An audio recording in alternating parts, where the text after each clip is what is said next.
Hello, everyone. It is Friday the 13th of March. I am in Peoria at the Peoria Players Theater to see Bright Star. This is a play I know, a musical, I think, that I know almost nothing about. I know that it was written or co-written by Steve Martin, so I'm hoping it'll be funny. And it's about bluegrass music. I'm hoping I'm not going to say what I'm hoping, but if you're on my vibe, then you know what I'm hoping.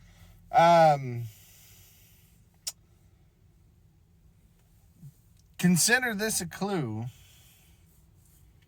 for those of you that watch my videos.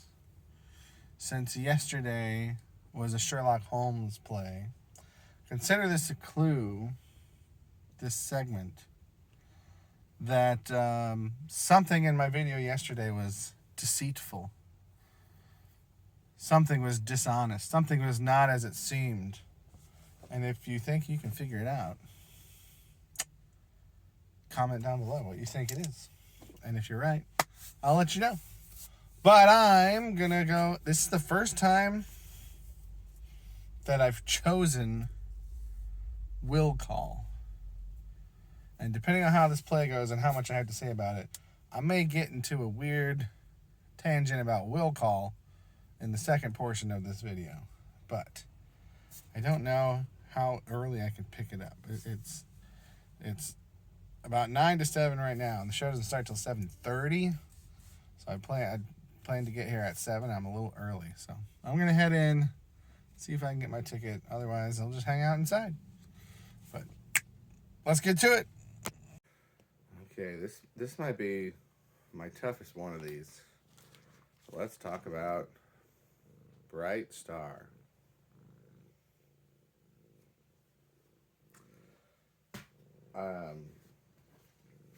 There's a lot to talk about, but I'm going to start off by saying that this is what I would call the heaviest show that I've been to.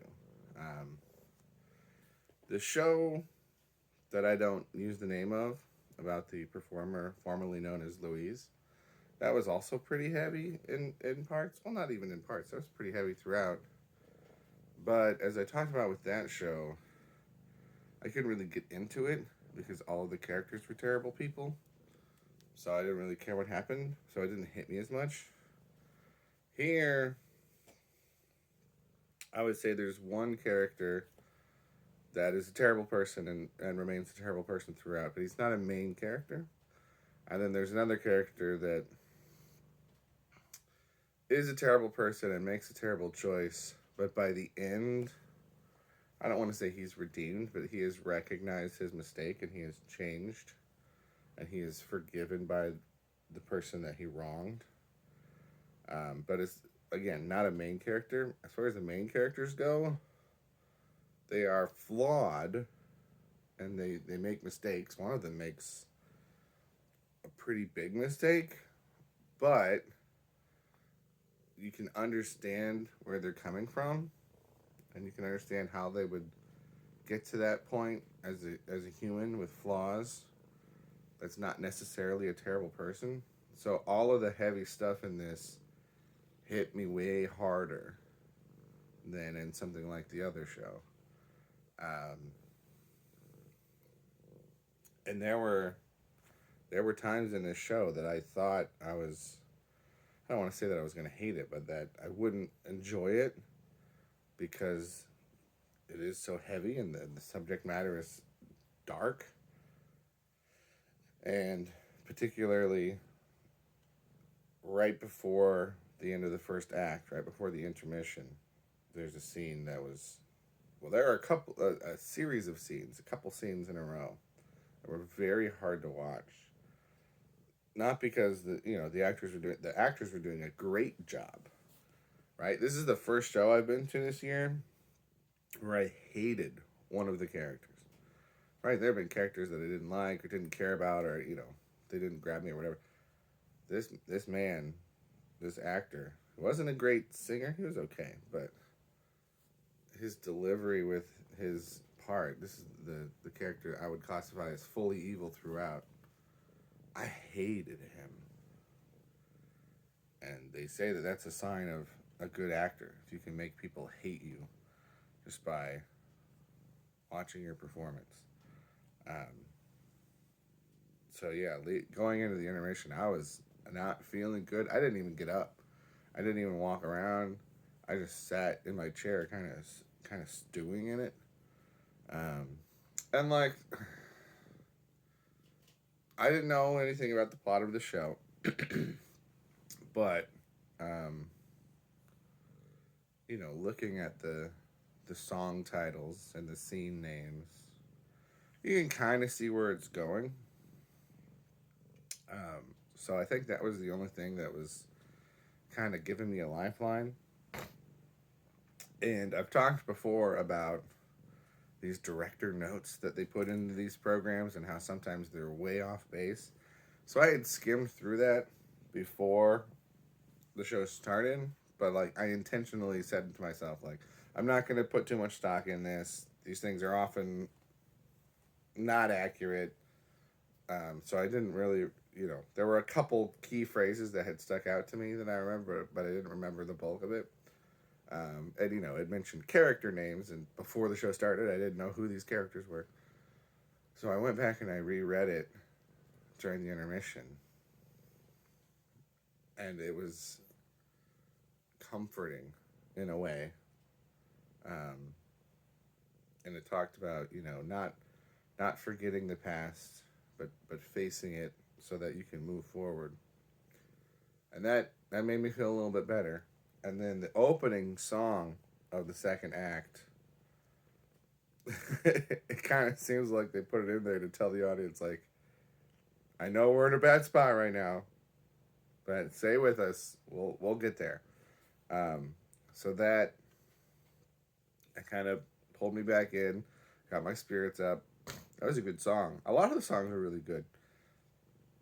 Um, the Pit Orchestra. Don't bite me. Why are you biting me? Don't bite me. She's very particular about where she likes to be pet, and sometimes I forget that, and then she reminds me.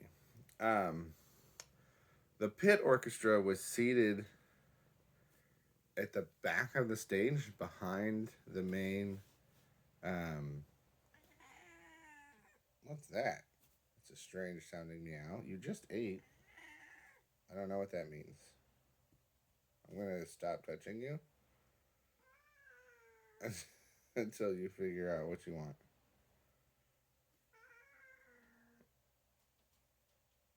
I might have to deal with this. Can I pet you here? No? Okay. What do you want? You want this? No? Come here. Come up here. Come up here. What? I'm trying to do a video. Nanaga's gonna love this part. She can't see you though. She's right here.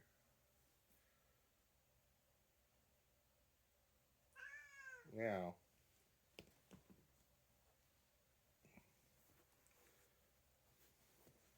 What you want? What you want? Ow! Oh, jeez! I don't think that was called for.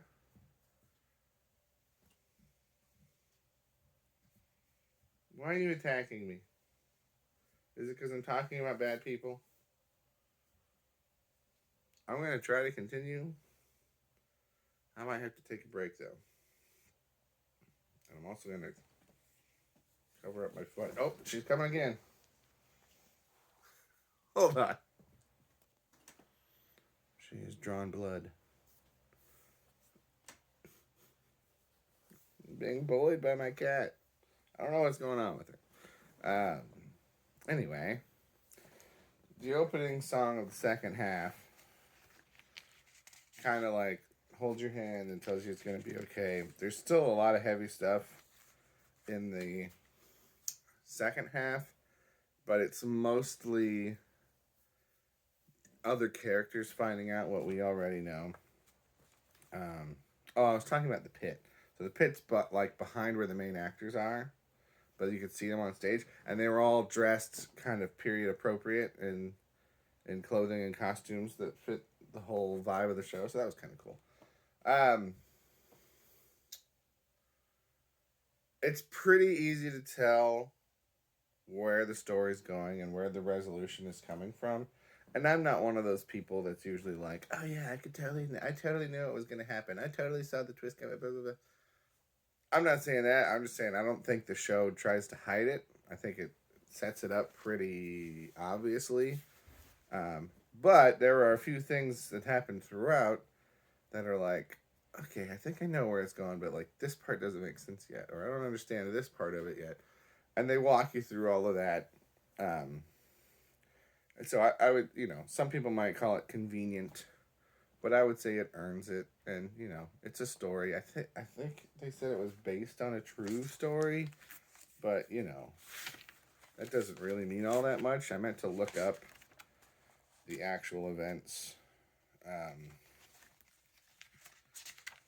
before making this video, but I didn't. I'm not going to look through the program now to try to find it, but I thought I read that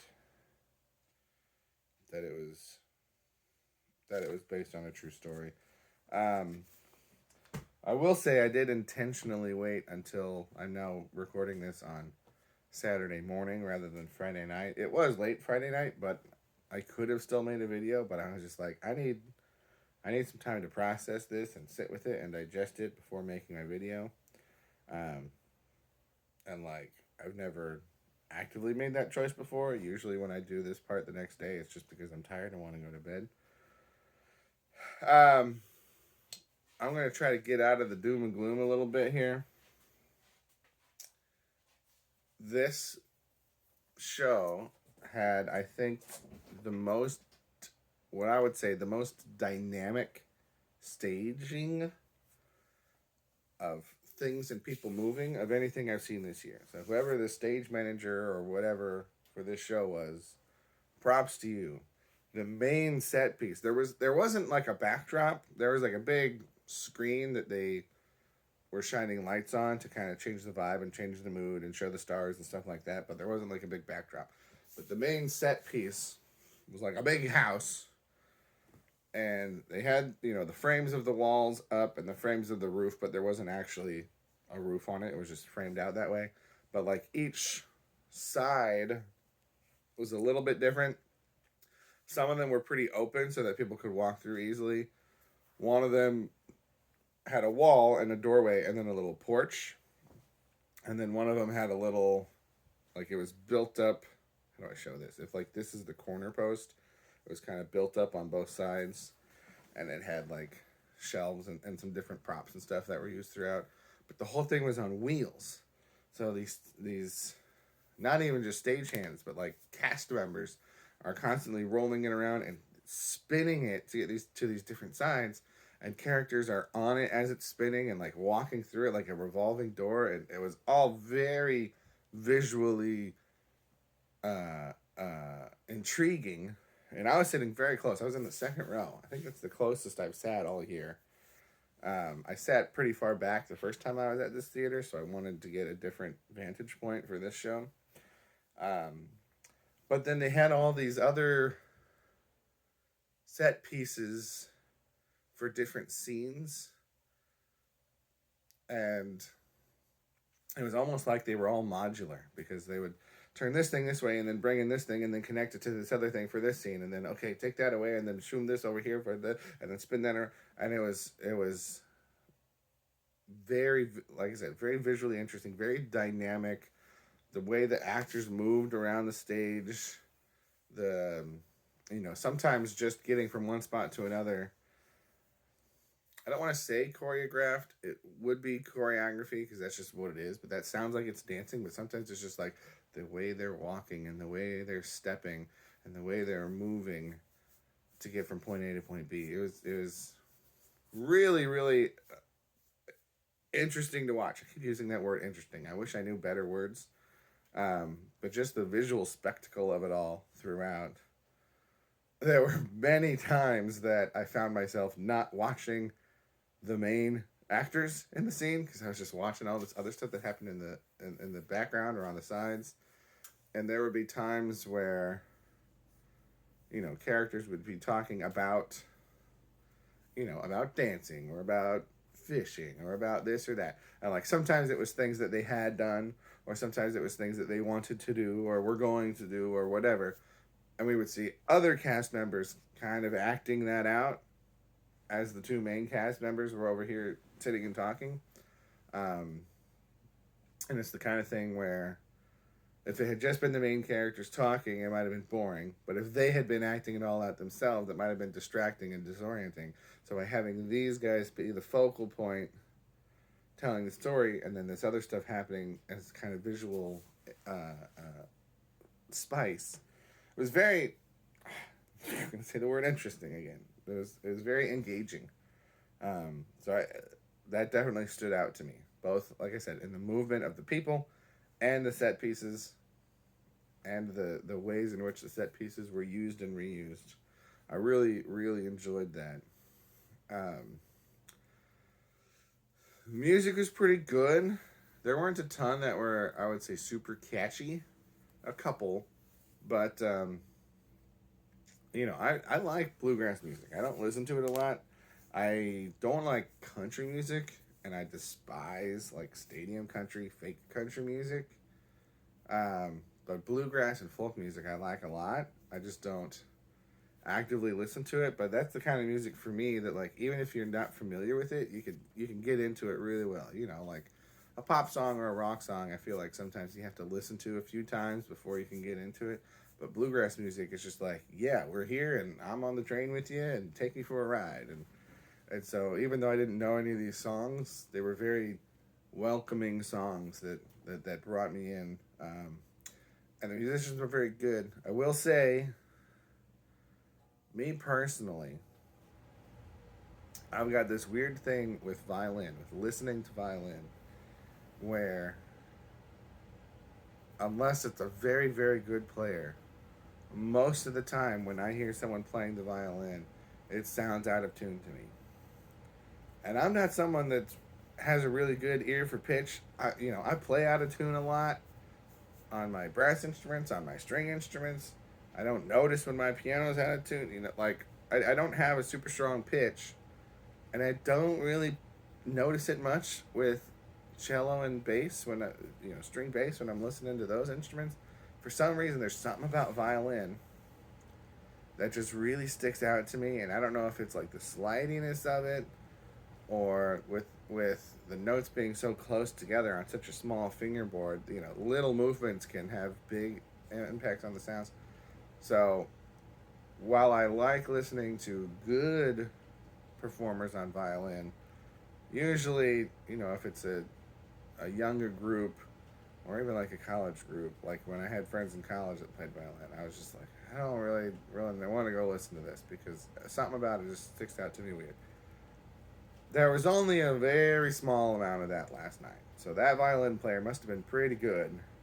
Because there were only a couple times where I was just like, ooh, that sounds out of tune. Or, ooh, that something's not right about that. It that's not me trying to, throw any shade or whatever. Normally it would have been an ever-present thought in my head listening to a violin player. And it only popped in a couple times. So I would say, from my experience, that's a pretty good violin player. Um,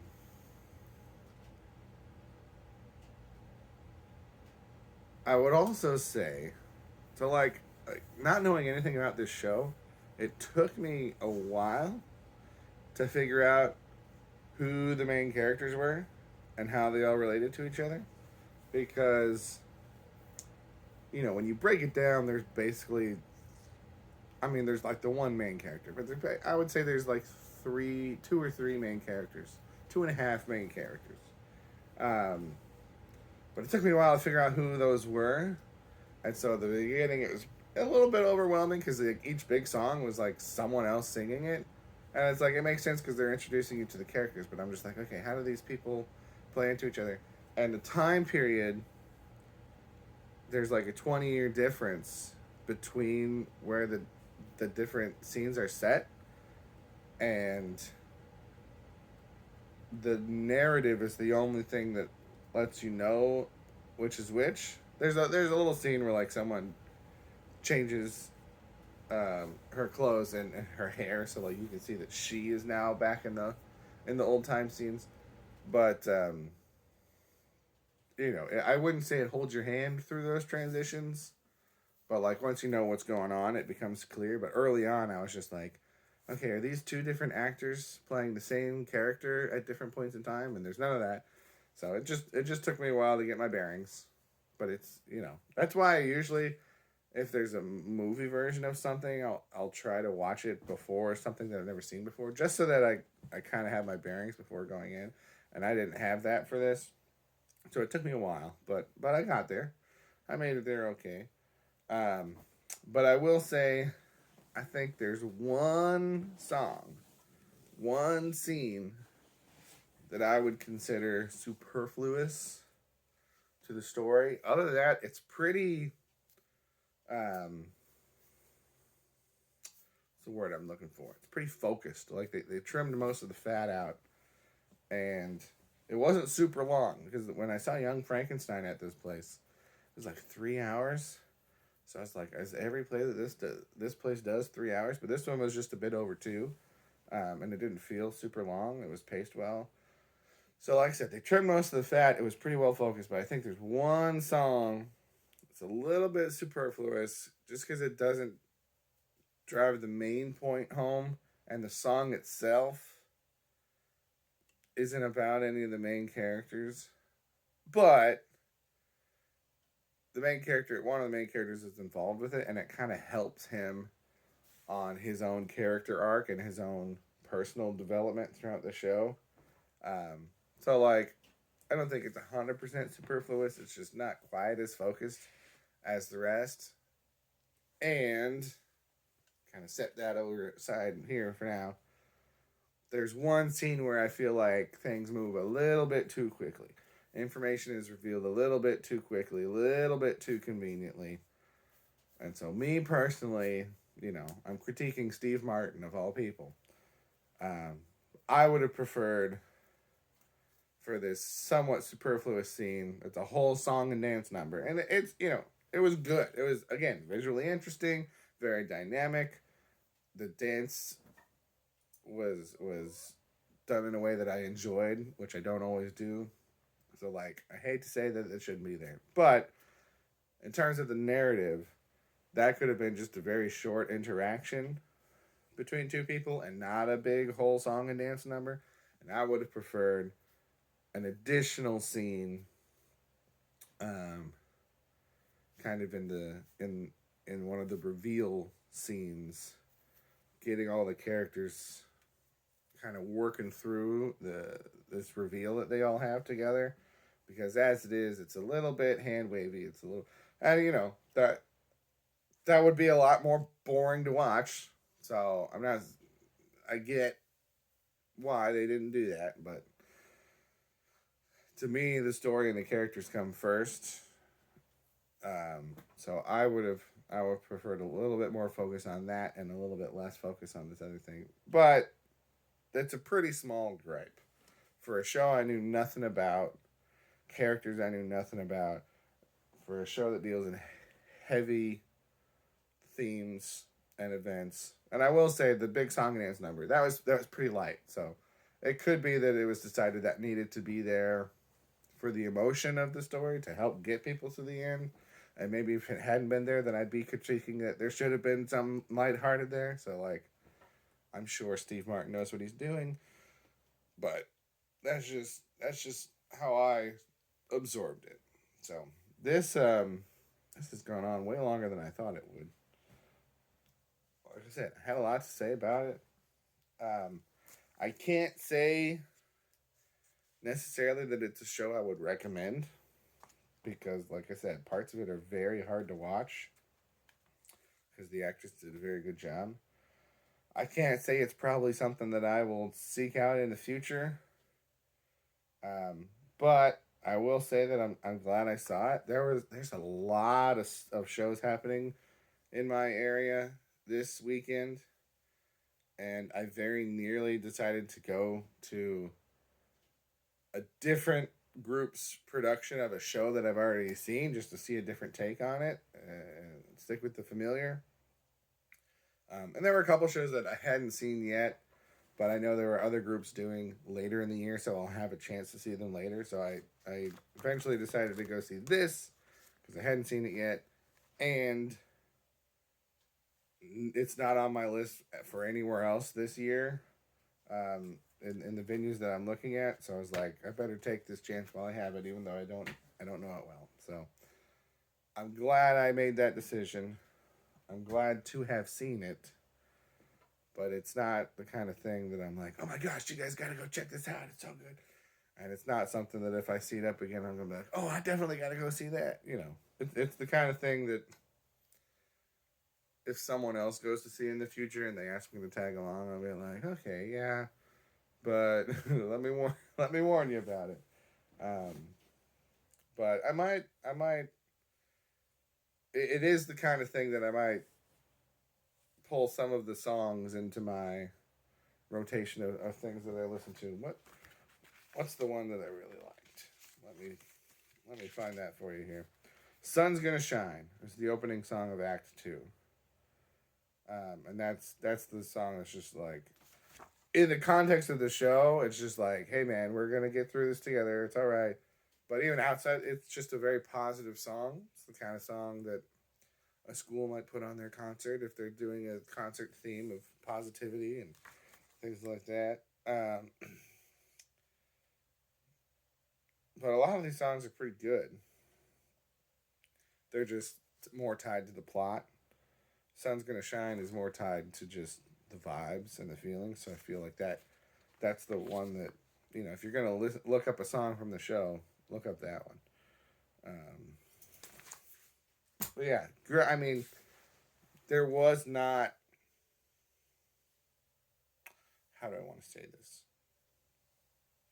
In a lot of the shows that I go to, there's usually, even in small casts, there's usually one or two cast members that aren't quite up to the level of the main cast members. And I'm not trying to be rude or anything. I've never done any acting, so I'm not gonna critique people that I think aren't great. But like, there's usually a couple people that are like, oh man, they're a little rough, or they're not quite there with the delivery. And there are certainly stronger performers than others in this show, but even the lower roles, the lesser roles, do a really good job. The whole cast is really good. Everyone that sang did pretty good. There's one guy that, like I said, he wasn't the strongest singer, but that also fits his character, so it didn't bother me at all. And the dancing, like I said, some of it's more just kind of movement than more traditional dancing, but like everyone did a really good job with it. Everything was well done. It's just a heavy plot, but songs are good, so it's a good auditory experience. The visuals are great. It's a great visual experience. And by the end, the emotions are high, but you got to go through some low places to get there. So I feel like I'm repeating myself now. So that's going to do it for this video. Thank you for watching. Have a good day. My cat's over there. She seems like she's chilled out. I don't know what that was all about. She must not like this show. She's come back. I still don't know what was going on. I was giving her attention. I was giving her pets.